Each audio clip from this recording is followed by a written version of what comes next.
그냥 이렇게 찍어도 되겠지? 이상하지 않지? 여기가 이제 다죽구 자리들이 바느질이 이게 찌글찌글한 게 이게 문제여서 하나도 그렇게 안 보여.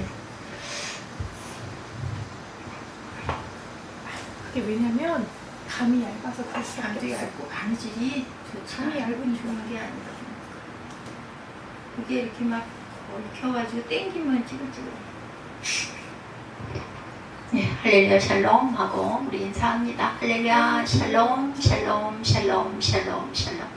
하나님 사랑합니다. 여러분 주 안에서 사랑합니다. 여러분 잘 아시는 말씀이죠. 예, 주기도문의 1강이에요. 마태복음 5장 21절에서 28절 내용으로 예, You have a great faith. 내 믿음이 크도다. 이렇게 예수님이 칭찬하시는 그런 내용. 여러분 잘 아시는 말씀이죠. 예수께서 거기서 나가사 두로와 시돈 지방으로 들어가시니 가나안 여자 하나가 그 지경에서 나와 소리질러 이르되 다윗의 자손이여 나를 불쌍히 여기소서 내 딸이 흉악한 귀신이 들렸나이다 하되 예수는 한 말씀도 대답하지 아니하시니 제자들이 와서 청하여 말하되 여자가 우리 뒤에서 소리를 지르오니 그를 보내소서. 번거롭다는 거죠.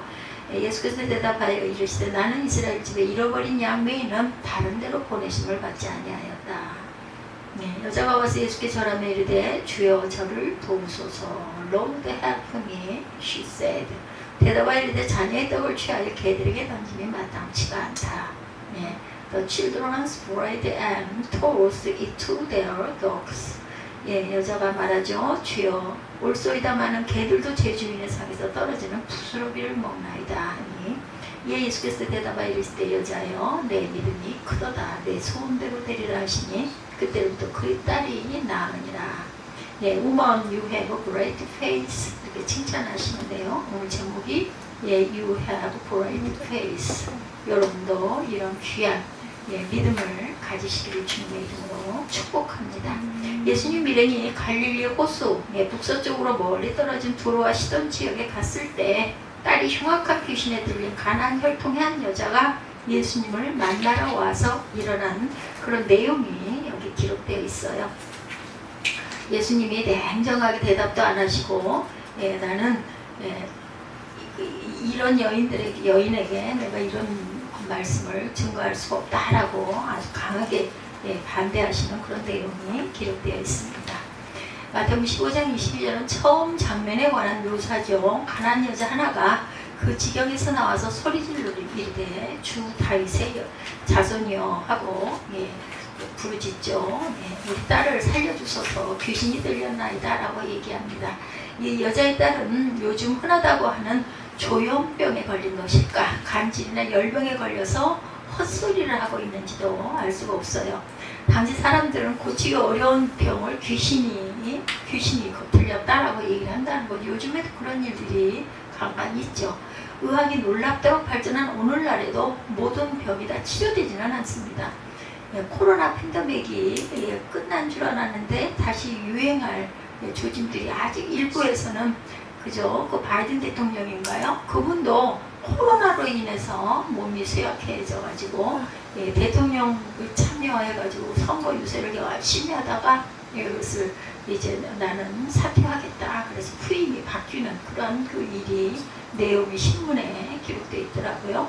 독감 바이러스 하나 완벽하게 제어지 못한다는 게 참 이상스러울 정도이지만 그런데도 아주 자연스러운 현상들이 이렇게 우리 지금 이 시대에도 2000년 전에도 이랬는데 지금도 이런 질병들이 이렇게 돌고 있고 무엇이 원인인지를 모르는 코로나 아주 3년여 동안 우리가 굉장히 어려움을 당했죠.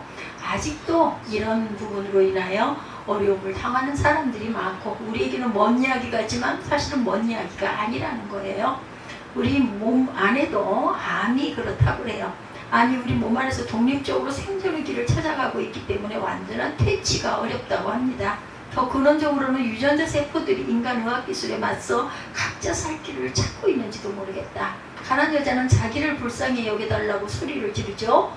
모르긴 몰라도 아마 그녀는 예수께 오기 전에 딸의 병을 고치려고 수소문을 했을 것이고 딸의 병만 고칠 수 있다면 무슨 일이라도 내가 하겠다라고 각오를 단단히 한 거겠죠. 급기야 이방인과 친하게 지내려 하지 않는 유대인인 예수를 찾아올 수밖에 없었다. 같으면 심경이 상해가지고 픽 하고 돌아서 갈 텐데 이게 지금 넘어선 거예요. 도저히 방법이 없는 거죠. 그녀의 심정이 어땠을지 여러분 상상하시죠? 내가 만약에 그 입장이었다면 얼마나 모멸감을 느꼈을까. 그렇죠? 예, 개에게 이걸 줄 수가 없지 않느냐. 개 취급을 하는 거예요. 그 시절에는 사마리아 여인들, 사마리아 사람을 모두 다 개라고 상대를 안 했다 그러죠. 그 초등학교 그 교사 얼마 전에 목숨을 버렸죠. 교사의 부모가 겪었을 심정이었을 수도 있을 것입니다. 이태원 참사도 있었어요. 그렇죠? 세상을 등진 젊은이들의 부모나 묻지마 범죄에 희생당한 젊은 여성들의 어머니 마음은 이렇지 않았을까. 예수께서는 평소 예수님답지 않게 3번이나 이 여자의 호소를 무시하고 거절합니다. 좀 돌아봐 주시지 이런 마음이 들죠. 우리가 읽다 보면 예수께서는 나를 불쌍히 여기소서 내 딸이 귀신이 들렸나이다 이렇게 고백하는 그 여자의 외침을 듣고도 못 들은 척 하세요. 냉정하시죠. 얼마나 민망하고 얼마나 마음이 안타까웠을까요. 내가 이방인이라고 차별을 하나 섭섭하게 생각하거나 원망했겠지요. 마음속으로. 제자들이 이 문제를 어떻게라도 해결하라고 너무 소란스럽고 시끄러우니까 예수께서는 노골적으로 대답하시죠. 나는 이스라엘의 집에 잃어버린 양 외에는 다른 데로 보냄을 받지 아니하였노라. 여기서 이스라엘의 집은 이스라엘 백성들을 가리키는 겁니다. 그들 중에 소외되는 이들에게 하나님의 기쁜 소식을 전하는 게 바로 예수님의 여기에 온 삶의 소명이다. 이방 여자의 요구에 일일이 귀를 기울일 필요가 내게는 없다. 예수께서 왜 이렇게 냉정하게 말씀하셨는지는 참 예수님 성품 우리가 생각할 때는 그죠? 사랑의 예수님인데 이방인이나 그죠? 유대인이나 다 똑같다고 생각하시는 그런 분이 오늘따라 왜 이러셨을까? 십자가 죽음이 머지않았기에 이방인을 돌볼 겨를이 없다고 생각을 했을 수도 있고 혹은 가난한 여자의 믿음을 시험하는 중일 수도 있을 거예요. 그죠? 뒤따라오던 이 여자는 예수의 말씀을 들었는지 예수님 앞에 바짝 다가와서 절하면서 다시 주여 저를 도우소서라고 적극적으로 여기서 우리는 이런 믿음을 가져야 한다라는 생각을 합니다. 제가 아까 말씀드렸죠. 자존심이 상해가지고 휙 했을 수도 있는데 지금 그런 걸 따질 계제가 아니에요. 딸을 어떻게든지 살려야 되고 별짓을 다 해봤기 때문에 이제는 마지막이다 하고 쫓아왔겠죠. 22절에 나를 불쌍히 여기소서라고 외치고 25절에는 나를 도우소서 이렇게 얘기하고 있습니다. 나를 불쌍히 여기소서. 다윗의 자손이여 나를 불쌍히 여기소서. 25절에는 예수에게 절하여 이르되 주여 저를 도우소서 이렇게 고백합니다. 현대인은 자기 잘난 맛에 살기 때문에 때로는 허세를 부리면서 다른 이들이 자기 그 밑에 들어와서 굴복하기를 바라기에 불쌍히 여겨달라거나 도와달라고 하는 이 여자의 비굴한 태도가 마음에 들지 않을 수도 있어요. 그렇게까지. 근데 정말 죽을 것 같을 땐 방법이 없죠. 이 여자는 정신적으로 어딘가 크게 문제가 있는 것일까? 저는 그렇게 생각하지 않습니다.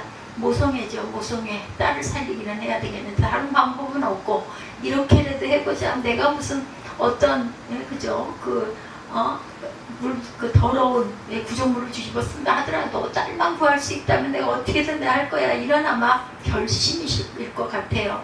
부끄러움을 모를 정도로 수준이 낮아서도 아니었을 것이고 자기를 불쌍히 여기주거나 도와줄 수 있는 대상을 찾는 사람은 오히려 행복할 수도 있죠. 그제야 구원의 빛이 보이기 때문이에요. 그러니 죽기 살기로 매달릴 수 있고 엄마의 마음이라면 그러고도 남을 것 같습니다. 주변 사람들 눈치 보지 않고 반복해서 나는 죽어도 좋으니 하고 외쳤을 거예요. 사생 결단을 하자. 이거 아니면 나는 그냥 이 끝이다. 이런 마음이었겠죠. 예수께서 26절에서 더 야박하게 말씀을 하십니다. 저도 이 부분을 초기에 성경을 볼 때 보고 와 대단해. 어떻게 이럴 수가 있나 이런 생각을 했어요. 대답하되 이르되 자녀의 덕을 취하여 개들에게 던짐이 마땅하지 아니하니라. 개라고 말을 해요. 그죠? 사마리아인이 개 취급을 당했지만 이렇게 들이대서 모욕을 합니다. 27절에 여자가 이르되 주여 올소이다마는 맞습니다. 개들도 제 주인의 상에서 떨어지는 부스러기는 먹나이다 할 말 없죠.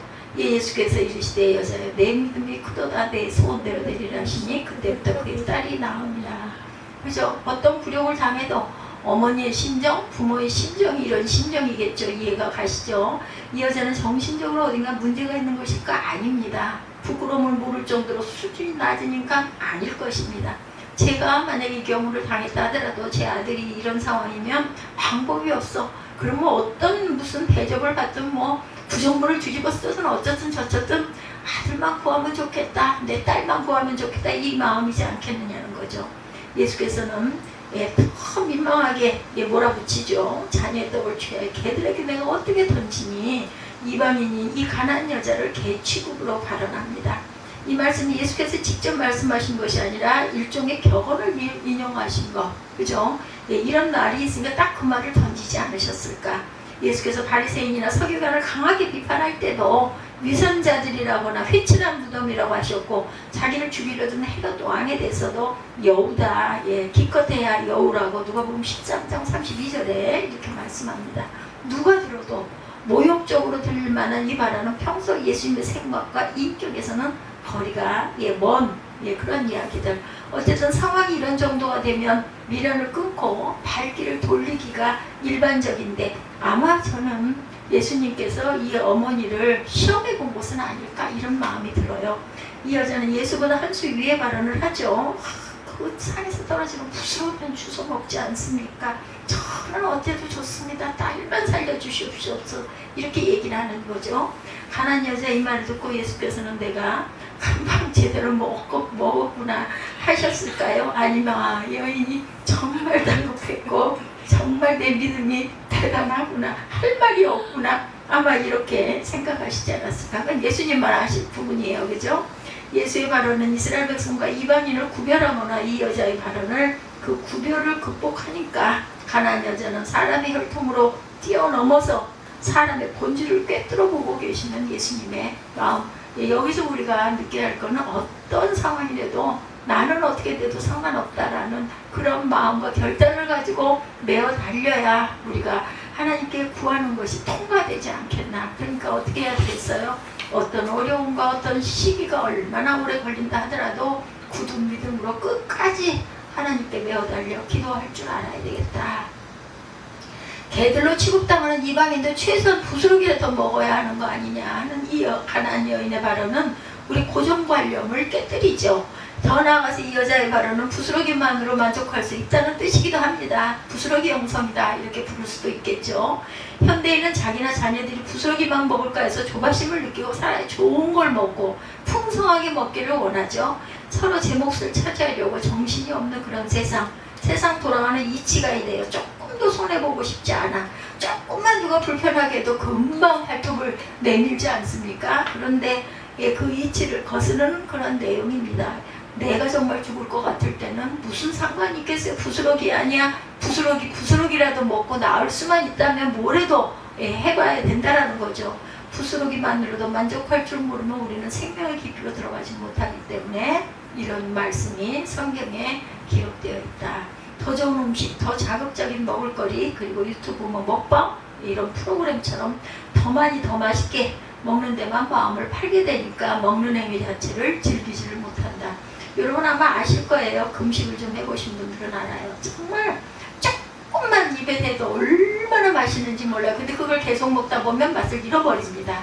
고기를 좋아하지만 딱 구워가지고 첫 점 고기 정말 맛있지, 몇 개 거듭해서 먹다 보면 그 다음에는 아무 맛을 못 느끼고 그냥 먹는 거예요. 그냥 그렇게 먹을 필요가 없죠. 그래서 소식이 좋은 거구나 이런 생각을 제가 한 적이 있습니다. 존재의 기쁨이에요. Joy of being. 사람은 하나님의 형상으로 창조된 존재라서 고대 이스라엘 백성이 광야 생활 중에 먹었던 허접한 먹거리 만나만으로도 생명의 충만감을 경험할 수 있는데 반해 로마 귀족들의 만찬에서 보면 먹고 토할 때까지 이거 정말 건강에도 나쁘고 습성이 될 수도 있어요. 목 위에까지 올라오고 계속 그 욕구죠. 먹기는 먹어야 되겠고, 그리고 신경이 쓰이잖아요. 이렇게 많이 먹어서는 안 될 텐데 이러다 보니까 또 토하고 또 먹고 그랬다고 그러죠. 옆에 그릇을 아주 놔놓고 토하면서 먹었다고 합니다. 우리가 생각할 때 미친 것 같은데 그 사람들 입장으로는 그렇게라도 해서 계속 먹고 싶은 하나의 정신질환이죠. 이렇게까지 된다면. 근데 우리도 이런 사람들 같지 않으면 우리도 가끔은 불편할 때가 있어요. 아유 나 너무 많이 먹어서 이거 어떡해, 이런 생각 나죠. 토하고 싶을 때가 있긴 합니다. 다른 사람들은 다 잘 사는데 나만 가난하고 불행하다고 여기는 그런 내용들. 어떨 때 패배감에 떨어지거나 불평, 불만에 사로잡힐 때 이런 생각을 하게 되죠. 세상에서 부스러기로 살아가기 현실적으로 쉽지 않다. 부스러기로만으로도 잘 살아가면 감사하다. 요즘 이런 부분 뭐 신문에 보면요 아주 빈부격차가 대단하게 나타나요. 보면 뭐 수도권 지역 이제 뭐 또 집을 주택을 부족하니까는 내년에는 그린벨트를 풀어가지고 뭐 몇만 세대를 그 도입을 한다. 그리고 벌써 이미 서울은 집값이 오를 대로 올랐다고 그러죠. 근데 그것이 또 하나의 부풀림이다 이런 이야기도 있습니다. 은행도 마찬가지고 은행에 좀 가서 어떻게 해보려면 문턱이 얼마나 높아요. 그죠? 일반인들은 감히 손을 내밀 수도 없을 정도로 높죠. 주택에만 이렇게 연연할 필요 없습니다. 사업하는 사람들은 그럴 때 공장 부지 땅 다 사가지고 아이 뭐 얼마나 더 크고 더 좋은 건데 그거 해가지고 형질 변경해서 공장을 딱 지으면 그것처럼 좋은 게 없어요. 왜냐면 우리 터일이니까 먹고 살아갈 터 좋은 일이라고 편안하게 살면서 어렵고 힘든 사람들 도울 수도 있는 터전이니까 집은 살 집만 있으면 되지 그걸 뭘 거기다 갖다 목을 걸고 거의 여인들이 할 일입니다. 남자들은 바깥에서 더 큰 것에 눈을 돌릴 줄 알아야 돼. 제가 마음에 받은 말씀이기 때문에 이런 말씀을 통해서 제가 뭐 여기 내가 연연해 있나요? 절대 아닌데도 하나님 그런 마음을 주시니까 답이 여기 있었구나 하는 생각이 들더라고요. 이런 심리가 사회적으로 진행되면 우리 사회에서 보듯이 반사회적인 돌출 사태가 벌어진다라는 것. 2000년대 청소년기를 보낸 젊은이들에게 이런 생각이 강하다고 그래요. 기성세대의 책임이기도 하죠. 학부모들이 교사들에게 온갖 호소와 압박을 가하는 일들이 적지 않게 일어나고 있죠. 지금 자기 자식을 모두 공주와 왕자로 키우려는 마음이 결국은 이런 현상들이 나타난다. 선진국이란 나라에서는 어떤지 확인하지는 못했지만 우리나라 선진국이잖아요. 우리나라처럼 아파트와 주식이 매일 뉴스로 나오는 나라가 우리나라 말고 또 있겠는가.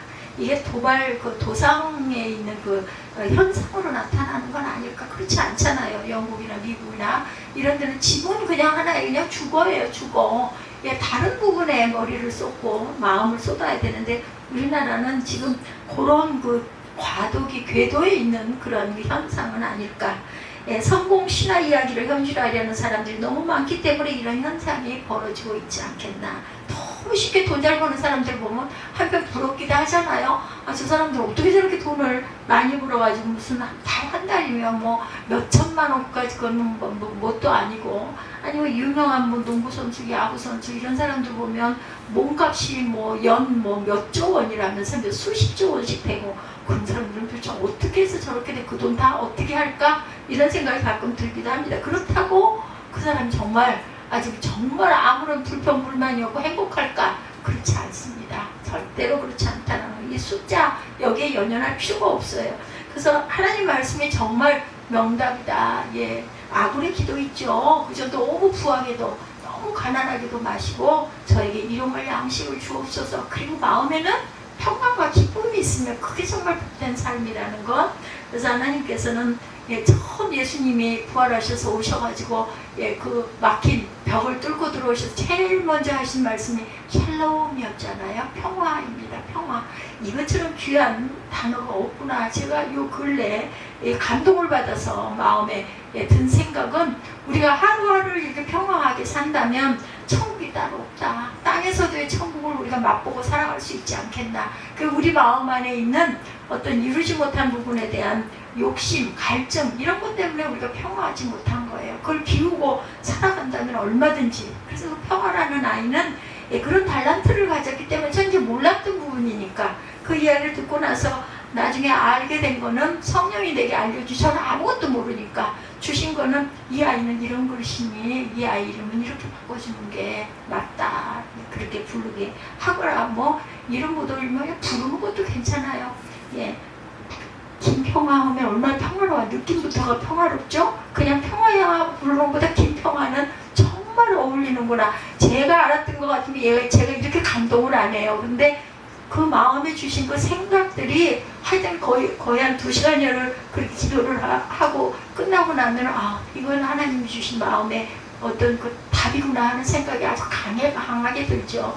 그리고 나서 제가 마음으로 읊조려 본 게 김평화 얼마나 평화로워요. 평화야하고 부르는 사람마다 정말 평화가 본인에게 임하는, 우리 서로 축복을 해주면 그 축복이 본인에게도 상대에게도 가지만 본인에게도 돌아온다고 하죠. 이런 마음으로 살아가면 이 가정을 정말 평화하겠구나 이런 마음이 들었어요. 근데 이제 하은이 같은 경우는 결단을 하고 함께 기도하고 한 마음이 되어서 뭐 시설이라도 개인적으로 안 될 때 도움을 받으면 이게 분명히 나음을 받을 수 있는데 하은이와 평화 얼마나 좋은 이름, 하나님이 나와서 그 기를 수 있도록 해주신 하나님의 은혜의 선물이구나 하는 생각이 제게 들었습니다. 아버지는 지금 연세가 좀 너무 늦어서 이렇다 하지라도 그 후대들이 이렇게 하나님 나라를 받들고 갈 때 또 아름다운 곡을 많이 작사 작곡을 해가지고 많은 사람들이 하나님께 영광을 돌릴 때 얼마나 큰 축복과 화평의 삶을 살아갈 것인가 하는 마음이 들었습니다. 굳이 주인처럼 멋진 식탁에 초대받지 않아도 된다는 생각, 그냥 부스러기만이라도 저도 그럴 것 같아요. 낫기만 한다면 뭐 그 발바닥이라도 핥으라면 할죠. 눈 감고 할 수 있지 않겠어요? 부스러기는 주변에 널려 있으니까 걱정하지 않아도 되니까. 그래서 예수께서 무엇을 먹을까 마실까 입을까 하는 염려를 하지 말라고 말씀을 하는 거예요. 뭘 먹으면 굶어 죽겠느냐는 거예요. 어쩌면 굶어 죽겠느냐. 예를 들어서 벌써 70이 넘은 나이 어떤 분이 저 찾았다가 제가 일부러 중증 장애를 갖고 있고 이거 나이 뭐 얘기하면서 목사님은 몇이십니까? 뭐 50대 중반 정도, 자기는 나이가 그 나이가 됐다고. 뭐 60대신가요? 아닌데요. 아니 그러면 어떻게 해요? 70대세요. 아이 그런데요. 그랬더니 말도 안 된다고 그러더니 소식이 없어요. 그분 이름이 아주 복잡해요. 발음도 복잡하고 부르기도 복잡하고. 아이 나 같으면 20년 되셨대요. 개척하신지. 근데 다 그 좋은 그 교회 부지를 누구에겐가 위임을 돈을 받으셨겠지. 그냥 주셨겠어요. 주셨는데 받으신 분이 그거를 교회 부지로 잘 쓰시기를 원해서 양보해서 드렸더니 본인 상황이 안 되니까 그러셨겠죠. 그랬더니 그걸 딱 팔아가지고 몇 억을 취업을 보니 언론 앞에 가봤겠어요. 그런 얘기 하시는데 그냥 들으니 그냥 금방 그 내용을 알겠더라고요. 그냥 달란트가 그만한 달란트. 누군가가 그렇게 해서 또 잘 됐으면 또 그거 가지고 귀하게 쓰일 거고, 만약에 그분도 목회자였을 건데 그분이 그렇게 않고 개인적으로 착복을 했거나 했으면 그거는 하나님과 그 목사님의 관계예요. 그거 가지고 아이고 내가 배가 아파 죽겠어 이면은 그걸 내가 왜 모르고 내가 그렇게 할 걸 이후에는 욕심인 거죠.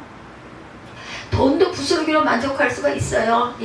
모두가 충분한 자기 몫을 달라고 하고 부장 더 되고 더 오래 살고 더 건강하겠다고 몸부림치고 그것이 채워지지 않으면 밥상을 뒤엎겠다는 기세라면 개인과 공동체의 삶이 무너지고 말 것이다.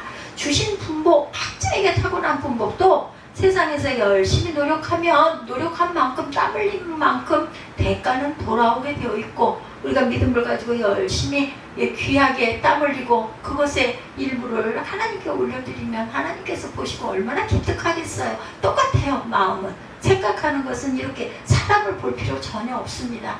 나는 귀하게 쓰려고 이렇게 했는데 그걸 받은 사람이 만약에 예를 들어 착복을 했거나 쓸데없는 곳에 써서 그것을 하나님의 은총을 빛내지 않았다면 그 사람에게 벌이 돌아갈 것이니 드린 사람은 아무 상관이 없다는 거죠.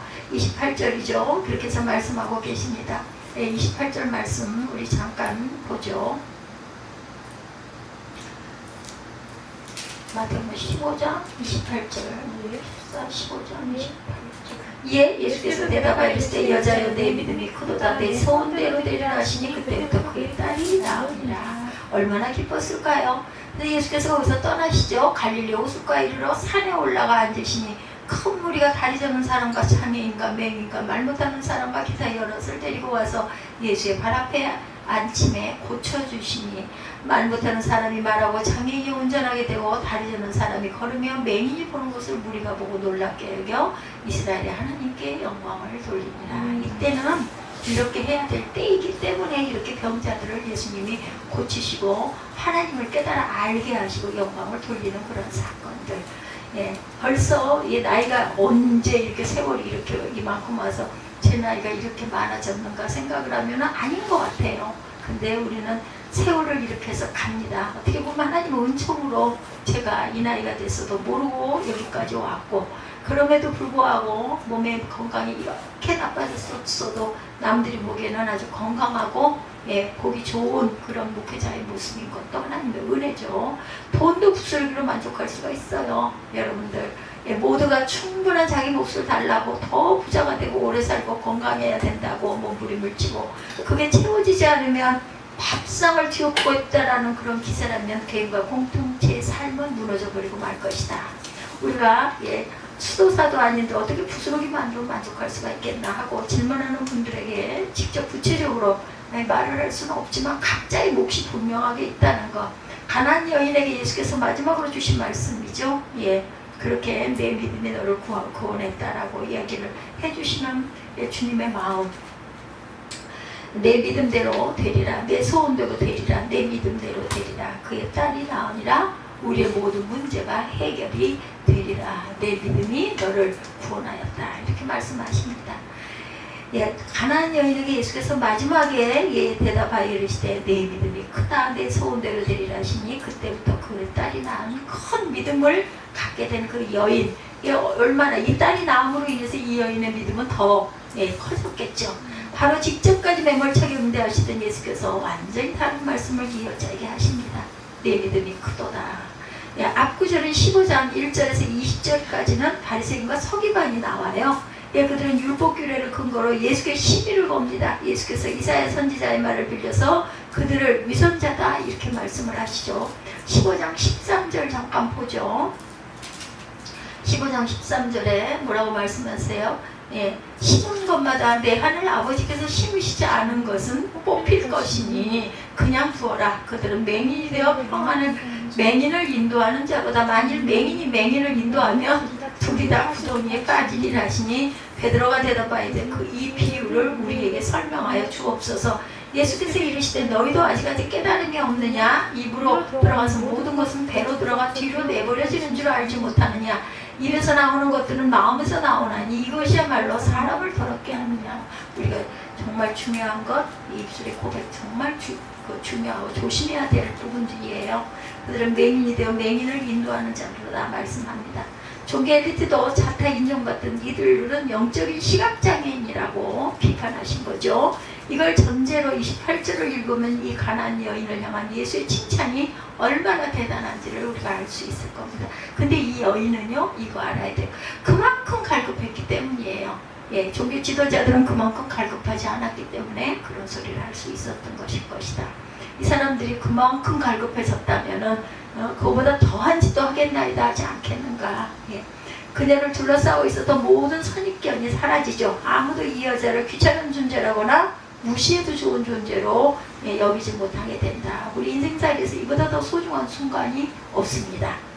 딸인 귀신 들려 애타하던 이 처자가 오히려 어떻게 보면 부럽죠. 그래서 고난이 너희에게 유익이다. 우리가 연약한 부분이 있기 때문에 비슷한 경우의 사람들을 보면은 안쓰럽고 위로해주고 싶고, 옆에 가서 좀 뭐 어려운 게 있으면은 무거운 물건을 들고 있으면 좀 들어주고 싶고, 이런 마음이 들지 않겠는가. 이 가난한 여자의 믿음이 크고 참된 이유는 예수를 향한 영혼의 간절함, 이 간절함이 있기 때문에 그렇게 간절히 기도할 수 있고 부르짖을 수 있었던 것.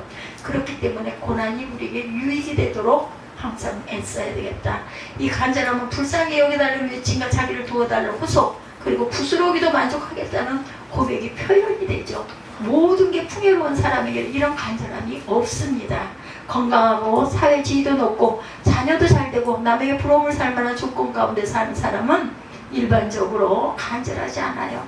사람들은 영혼의 간절함이 없는 삶을 행복하다고 여기겠지만 어찌 보면 아까 제가 말씀드렸죠. 고기 정말 먹고 싶었는데 첫 점 딱 먹었을 때 너무나 맛있고 계속 먹다 보면 아무런 느낌이 없는 것처럼 어찌 보면 불행하게 살아가고 있는 모습들일 수도 있겠다.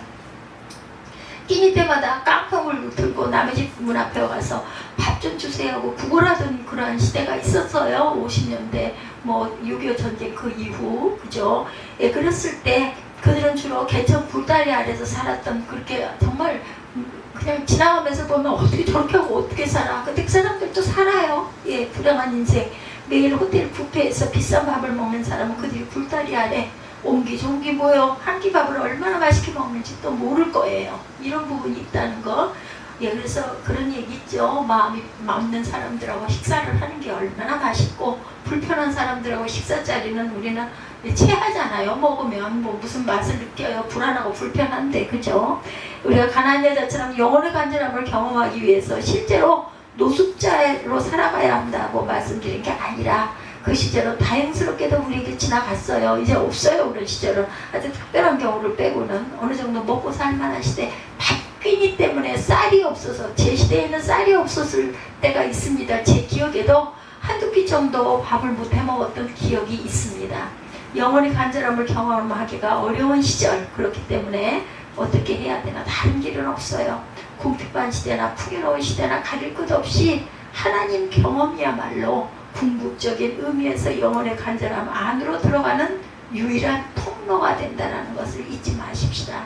하나님이 어떤 분인지를 안다면 우리는 불쌍히 여겨주소서라는 기도를 바치지 않을 수가 없을 거예요. 예, 진짜 보석을 경험한 사람은 자기 가짜 보석 앞에 절망하지 않을 수 없듯이 말합니다. 예, 어떤 진품, 아직 눈에 보이지도 않는 조그마한 다이아 알이 가격이 엄청 비싸요. 근데 가짜는 커다란 것도 우리가 소홀히 여기지 않습니까? 진짜와 가짜는 이렇게 큰 차이가 있다. 진짜 보석을 경험한 사람은 자기 가짜 보석 앞에 절망하지 않을 수 없듯이 예수 앞에 엎드린 이 가난한 여인이야말로 하나님을 경험한 여인이다. 딸을 통해서, 그죠? 딸을 통해서 주님을 만났어요. 큰 믿음의 사람입니다. 더는 불쌍하거나 불행한 사람이 아니라 부러운 사람이 됐어요. 그렇죠? 그래서 예수께서 그녀에게 내 소원대로 되리라 이렇게 말씀을 하십니다. 영혼의 치유를 받습니다. 소원이 이루어졌다는 말은 곧 귀신 들린 딸이 고침을 받았다라는 것이에요. 그러니까 큰 믿음만 있으면 모든 고난은 즉시 해결되는구나 하고 생각할 분들이 없지 않겠지만, 그 사실을 적시하죠. 본문에 그때로부터 그의 딸이 나으니라. 언제부터? 그 시점으로부터, 깨달아 안 시점으로부터. 복음서에서는 예수의 축기 능력, 치유 능력에 관한 이야기가 종종 나오죠. 예, 오늘 본문에 이어지는 대목인 마태복음 15장 29절에서 31절도 그 중에 하나입니다. 29절에서 31절, 베드로가 배에서 내려 물 위로 걸어서 예수 거리에 가되 하고 나오죠. 15장 31절, 14장입니다. 15장 31절 봅니다. 말 못하는 사람이 말하고 장애인이 온전하게 되고 다리 저는 사람이 걸으며 맹인이 보는 것을 우리가 보고 놀랍게 여겨 이스라엘 하나님께 영광을 돌린다 이렇게 얘기하고 있죠. 다리 저는 사람과 장애인과 맹인과 말 못하는 사람이 고침을 받아요. 그러나 이런 일들은 예수만이 아니라 종교적인 카리스마가 있는 다른 이에게도 일어나기도 해요. 요즘도 간간히 그런 얘기들이 많이 나오죠. 현대로 들어와서 이런 일은 의사들의 업무가 되었어요. 복음서 기자들이 말하려는 핵심은 축기와 치유가 발생했다는 사실 자체가 아니라 이를 통해서 예수님이 어떤 분인지가 드러났다는 것에 초점이 있다는 것. 문학적으로 표현하면 예수를 통해서 삶의 신비와 하나님 사람의 눈을 뜬다라는 것입니다. 더 근본적으로 보면 귀신 들린 딸이 아니라 예수께 왔던 이 가난한 여인의 영혼이 치유되었다. 그녀는 이스라엘 사람들이 무시하던 이방 여인이었고 엄마가 죄를 지었기 때문에 딸이 귀신 들렸다는 손가락질을 받았을 수도 있어요. 오늘 본문에 나왔듯이 예수 제자들에게 민폐를 끼치는 귀찮은 여자의 취급을 받습니다. 딸의 병을 낫게 하려고 돈을 많이 써서 가난해졌을지도 몰라요. 이럴 바야 딸과 함께 죽어버리는 게 낫지 않은 끔찍한 생각도 하지 않았을까. 도저히 고칠 수가 없어. 내다 버릴 수도 없어. 얼마나 기가 막히고 절망스러웠겠어요. 이제 그녀는 바리새인이나 서기관 같은 엘리트들도 얻지 못했던 큰 믿음을 어디에서 예수께로부터 인정을 받은 새 사람이 되었습니다. 실제로 귀신이 들렸는지 열병이 걸렸는지 불면증에 걸렸는지 모를 딸과 함께 삶을 이제는 새롭게 자신감 있게 기쁨과 감사로 뭘 돈으로도 살 수 없는 그런 믿음을 가지고 새로 시작하는 그런 인생이 됐을 것입니다. 딸의 병은 그 뒤로도 계속되었을 수도 있고 언젠가 훗날 실제로 치료가 되었을 수도 있겠죠. 그 출발은 엄마의 믿음. 그래서 성경 기자는 예수의 만남을 가리켜 그때로부터 그의 딸이 나았다라고 표현한 것이겠죠. 예, 앞으로의 인생살이에서 여러분은 무엇을 이루고 가고 싶으십니까? 무엇이 여러분에게 큰 믿음이고 참된 믿음일까요? 저에게 물으신다면 오늘 본문에 나오는 무명의 가난한 여인처럼 저를 불쌍히 여기소서라는 심정으로 사는 사람, 그리고 그 주인의 삶에서 떨어지는 부스러기만으로도 만족할 수 있는 사람이 되고 싶습니다. 입니다. 이 믿음을 가지고 살아내는 저와 여러분들도 이것을 주변에 이렇게 이런 부분으로 고민하고 염려하고 애쓰는 분들에게 그런 믿음을 심어줄 줄 아는, 이런 말씀을 심을 줄 아는 귀한 은혜가 저와 여러분에게 임하시기를 주님의 이름으로 축복합니다. 우리 일단 찬양을 정하시고 기도하시고 주기도문으로 예배를 마치도록 합니다.